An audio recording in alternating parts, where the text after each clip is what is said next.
The first step to the caprese sandwich is cut your tomatoes. I use sweet cherry tomatoes. Try to get the sweet; they come out better. It's like a sweet and salty thing.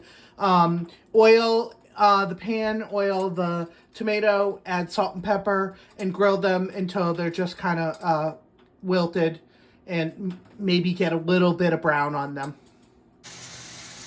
You may hear my tomato sizzling in the background, but there is one thing that makes a caprese sandwich the best ever, and that is homemade pesto. So that's what we're making now. Add a good amount, like a quarter cup of oil. Yeah, I think that's about a quarter cup. The next thing you want to add is, they're called pine nuts, or they're called pignoli nuts, but I think they're mostly found under pine nuts. And add a bunch of those. You need a good amount of oil for this recipe because that's what makes it spreadable. So if you need to add oil after you add all your ingredients, that's fine. And then a little salt for flavor. I always add garlic to my pesto. Although I Googled and traditional pesto does not have garlic in it, but I can't eat it without it. It's so good. And then and then Parmesan cheese, quite a bit of Parmesan cheese. And then the next thing is you want basil. You want the leaves. And don't put the stems in, well, the thick stems anyway. So I'm going to go ahead and add the basil and come back. I'm going to blend this in my NutriBullet, but see how there's a lot of basil in there? Just add a ton of basil because that's all your flavor. The other thing I want to show you, I want to get this basil out of the way.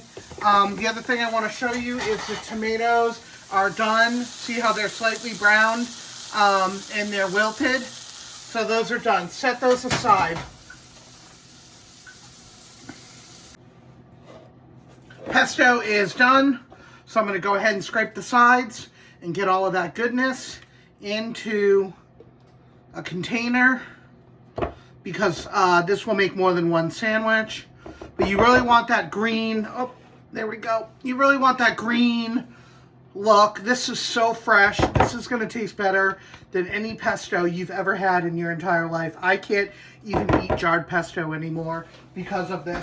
The next thing you want to do is you want to take an unheated pan, fresh pan. You want it to be cold because we're going to assemble the sandwich right on the pan. If you're local to New England, I go to this place called The Bakery. They are in Pepperell, and they have wonderful sourdough loaf bread. I'm going to take out 2 pieces. I keep it in the freezer just because I don't eat it every day. It's really for my specialty sandwiches. And the next thing you're going to do is go ahead. Sorry, I'm trying to work quickly. I'm trying to make it a habit of having my videos shorter. Take your butter and butter one side of the bread. I'll come back. Put the buttered side down on the pan because that's what's going to make it all toasty and delicious. And then go ahead and add a layer to one of your pieces of bread. Add a layer of pesto. There we go. Layer that on pretty thick. I like a lot. And then come back to our tomatoes and spread those across the sandwich. I made just enough for one sandwich. And if they fall off, just put them back on the bread. So we're assembling this right in the pan.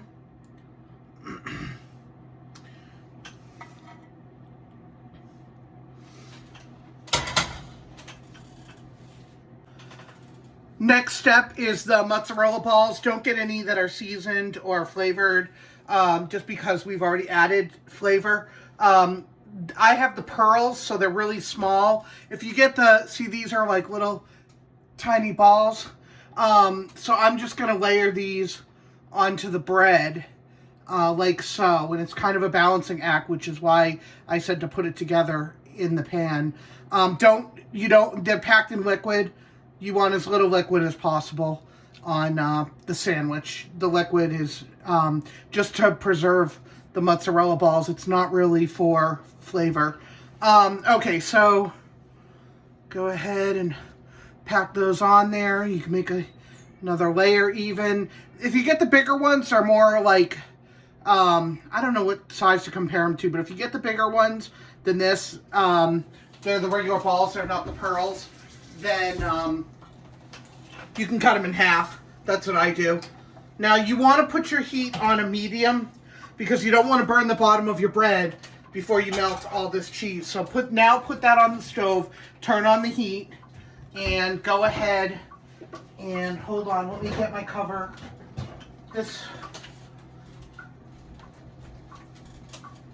Cover the sandwich until it melts.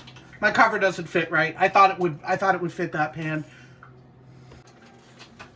Okay, I found the lid that fit this.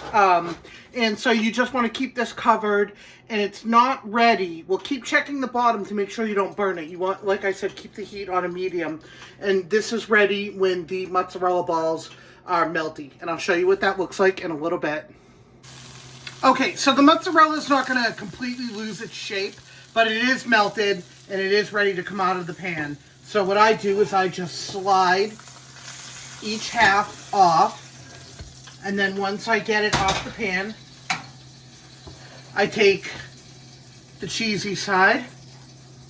Oh, and one of the tomatoes fell off. And I flip it over. Oh my gosh. Look at how perfect that looks. This is a perfect caprese sandwich. I'm going to cut it and show you how juicy. It's hot though. Oh, and it tends to spread when you cut it. But anyway.